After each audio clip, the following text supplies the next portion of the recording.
Aesop Rock has been pretty busy recently. He just dropped his collaborative album, or at least album that he produced for Homeboy Sandman this year, and then last year dropped Spirit World Field Guide, and in between he dropped Long Legged Larry, and has been just doing a bunch of features here and there.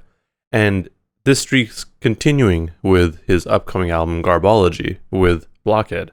And to lead us into that album, they've dropped the track Jazz Hands, which just has the funniest cover art I've ever seen. It's just a cockroach with jazz hands.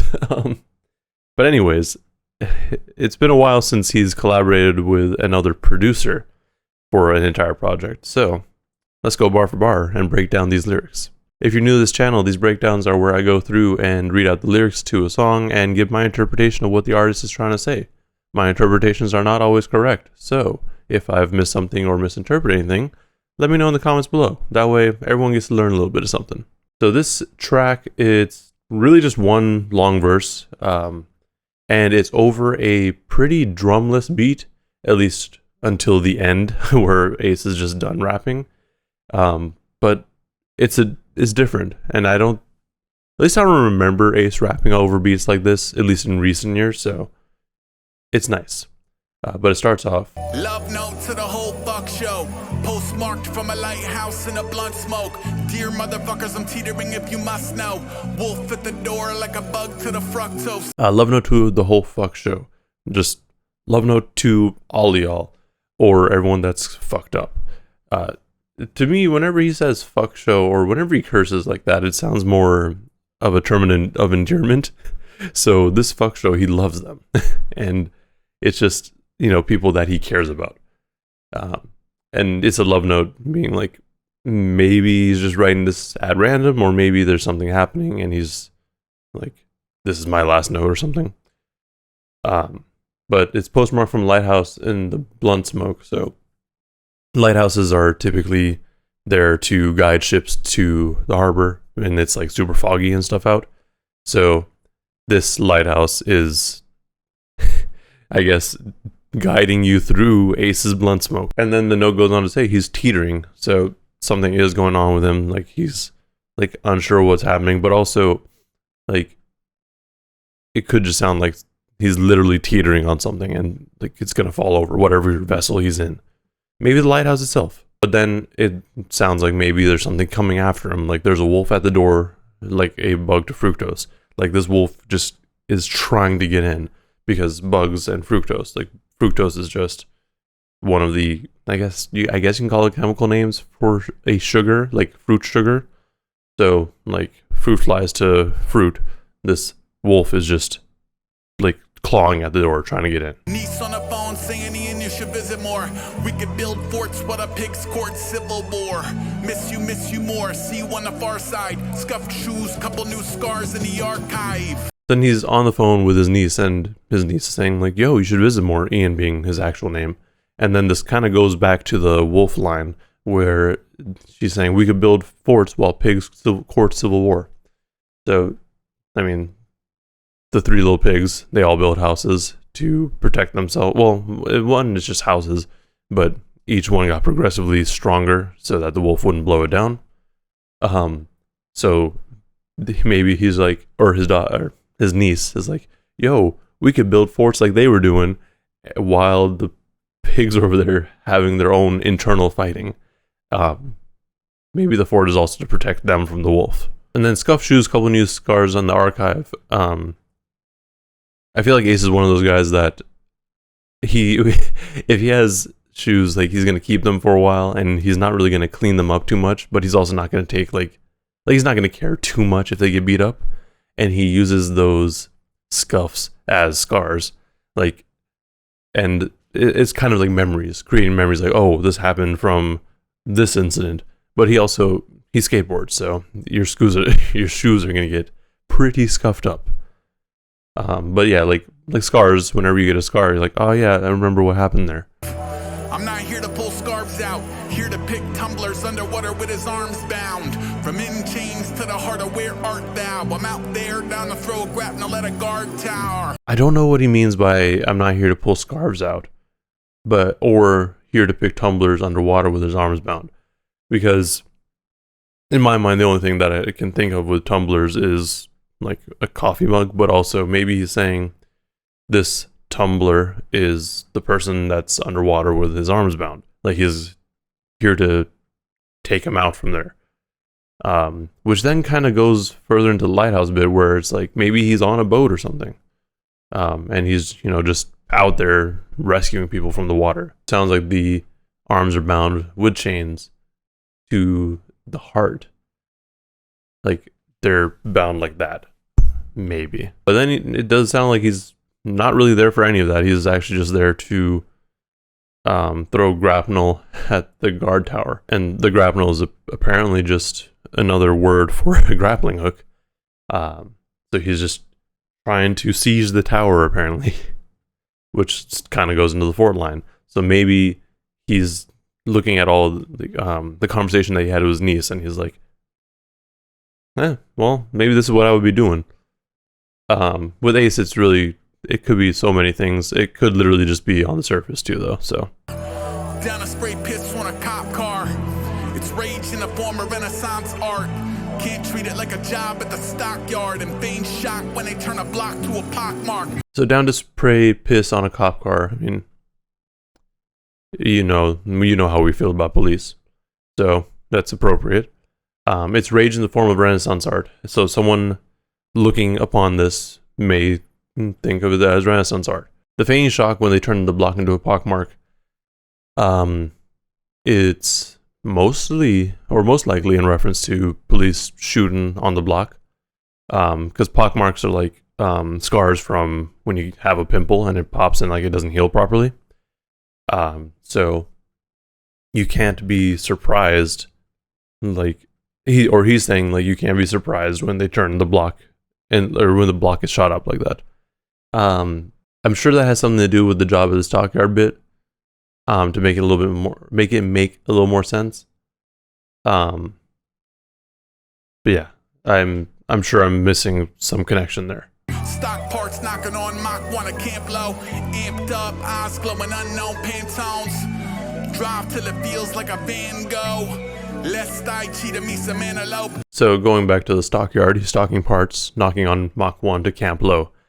Mach 1, I'm assuming the vehicle or the Mustang. But then to Camp Low, like the rap group. So maybe like he's seeing all sorts of stock at the stockyard. Like it doesn't, like maybe he just happened upon like a Camp Low album, like while he's at the stockyard.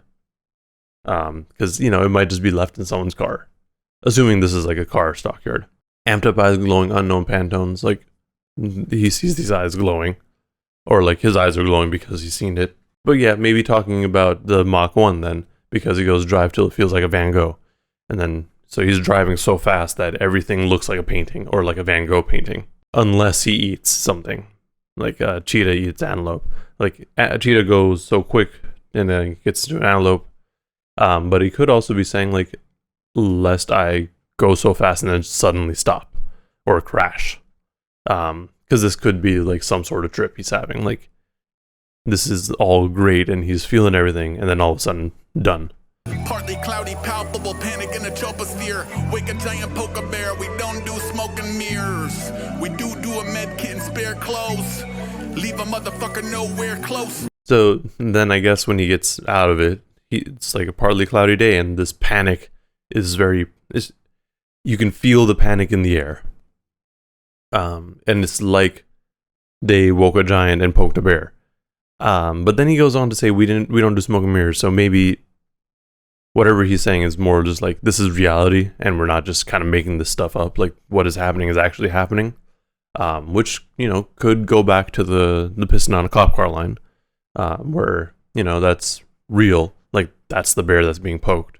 Instead of doing smoke and mirrors, we do real things again, like med kits and spare clothes, like for the people who are injured and need clothing, possibly from the events that happened earlier. New superpower that I picked up in a frenzy. I could draw a roof on fire from memory. Each and every sketch another bloodletting in the wake of escalation and excessive rubbernecking. So the superpower they picked up is just being able to draw things from memory. I don't know if he's just saying it here, but Ace is a good like drawer, is a good artist. Like, I mean, he posts every so often about his art, and it's pretty solid.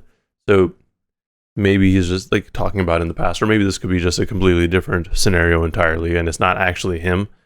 But this superpower that I picked up is being able to draw things from memory.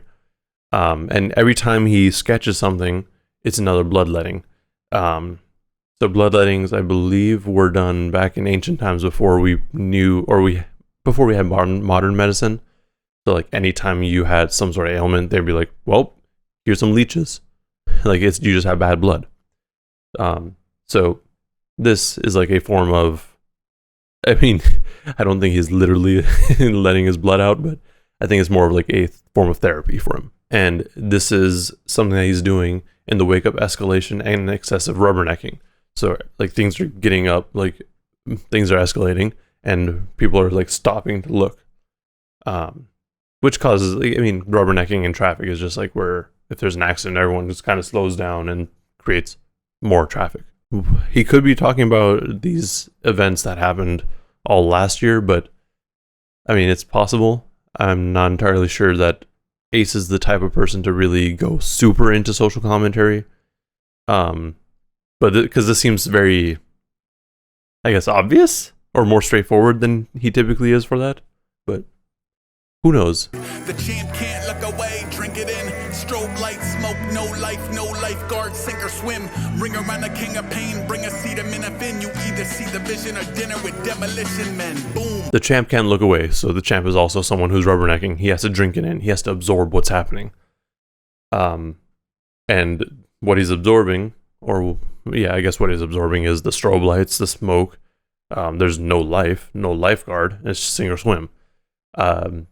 So this is like two different things here. Like strobe lights, immediately you think of it's like a club or a party, but everything that follows, smoke, no lifeguard, sink or swim, it just sounds like devastation. Like everything's dead.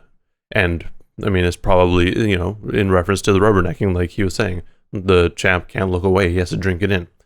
And also literally drinking it in the sense that that's a lot to take in. You have to drink it. You have to drink to kind of like calm your nerves. Well, not, you don't have to, but the champ in this case does. Then ring around the king of pain, bring a seat of metafin. You either see the vision or dinner with demolition men. So ring around the king of pain. So I guess the champ is the king of pain here, or the person that he's, or whatever he's watching. Like there's maybe a person there and he's the king of pain. Like he's just there in the middle of all of it. Bring a seat of metafin. Like that's just the chemical name for Tylenol, essentially, the pain reliever. But when you create a ring around this king of pain, you either see the vision, his vision, what he's seeing, or dinner with demolition man. Like you will die, you will blow up. Flame to the fuse to the barrel. I step into the room, split an arrow with an arrow. The first trick shot is just to show him that I dabble. I will not be aiming for the apple. So continuing on the demolition and explosion bits, flame to the fuse to the barrel. So I mean, it's in cartoons, at least it was. I don't know how it is nowadays, but you have a barrel of like gunpowder or some explosive. You have a fuse running through it, and there's a little flame. It just kind of goes in, and that just kind of sets things off. He steps into the room, splits an arrow with an arrow, just to kind of show off and show him that he can do this. And he goes on to say, like, I'm not gonna aim for that apple. Like, and after this, like, I'm aiming for the head, essentially. Or I'm shooting to kill. Lately I treat every interaction as a living wake, thanking people close to me before the photo pixelate. New day, folk down, I play the game different, changed, and going from being chased to playing chicken. So he's been treating every day as, or every interaction as a living wake. Like, wakes being like when, like a funeral, essentially. Or the, like prior to a funeral. Where you're really just thinking about the person, and I guess it could be leading to the funeral where you have like a speech or like you're reflecting on your time with them. So he's like, no, I life is short, so I'm just gonna, you know, take every interaction as if this is the last time I'm ever gonna see this person. And he's thanking them like all these people close to him, before the photo pixelates. Two ways I took that is the photo pixelating, like it's kind of fading from memory, like it gets blurrier and blurrier. But also it's like, if you are like, a lot of times when people pass away, at least when I think about it now, photos that get posted are of group photos, and you zoom in and you're trying to see the person that actually passed away, but because you're zooming in, the photo's getting more pixelated. Another way that it could go is, if it's a photo of a person that's been circulating pretty frequently, the more you download this photo, the more deteriorated the JPEG gets. So as time goes on, it gets more and more pixelated. But I think more so just like it gets like before the idea of them, or before the image in your mind starts to fade away and get blurrier. And then it's a new day. People are down to play the game different. Like things are changing. And we're going from being chased to playing chicken. So, that does kind of lead me to, again, go back to the whole police bit. Like, people aren't being, like, I mean, clearly some people are still being chased, but it's less of people running away and more people fighting back in some way. So now it's just a game of chicken. Get your whole roadmap, pac-man. Black mask, snack on whatever's in the dash cam. It's not an ad, hashtag, or a tap dance. Patsy, the revolution will not have jazz hands. So get your whole roadmap, Pac-Man. The only thing that I could really think of is just like, if you've seen Pac-Man, like it's kind of like, it's not very straightforward. There's no straight roadmap. There's a bunch of different paths that you could take. So instead of it just being a straight line to whatever you're trying to do, it's going to be a little bit harder. Black mask snack on whatever's in the dash cam. Don't know what the black mask is in reference to exactly, and why they're snacking on whatever's in the dash cam, but the dash cam footage is just like proof of what happened. None of this is an ad, hashtag, or tap dance. And he goes on to say, Patsy, the revolution will not have jazz hands. And like, I don't know who Patsy is in this case, but the revolution will not be televised, that whole sort of thing from Gil Scott-Heron, but it will not have jazz hands. So when the revolution happens, it won't just appear. Like it's gonna happen. It's gonna be like, at least in this sense, it's a progression. At least that's what he's kind of alluding to, I feel. I know you're really gonna matter to the heart and mind. That shit that make you park the car and scream into the dark at night. Some days I wanna build a rocket to the Carmen line. 10, 9, 8, keep your head and arms inside, yeah. Alright, so he's like, now I think he's talking to the person, or Patsy, maybe. Or maybe just someone in general that he referenced into the song, because I feel like there's a couple of people that he talked about. Like, I know you're an alien to what's, like, the matters of heart and mind. Like, you're not, like, you don't have the same empathy that a lot of people have. Like, you don't really know what's going on in people's hearts and their minds. Trying to make it so they can relate to it. So, like, that shit that make you park the car and just scream at night? Like, that's what we're trying to do. Like, that's what we're trying to, like, I guess, tell you how we're feeling. Like, that's what's going on. And then some days he wants to just build a rocket to the Kármán line.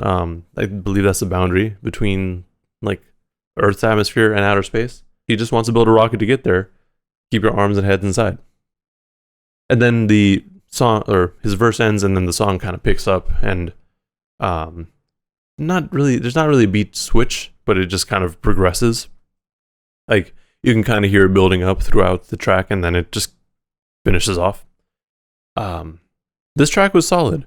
I didn't know what to expect, especially given the cover art, but seeing as this is him reuniting with Blockhead, I'm intrigued.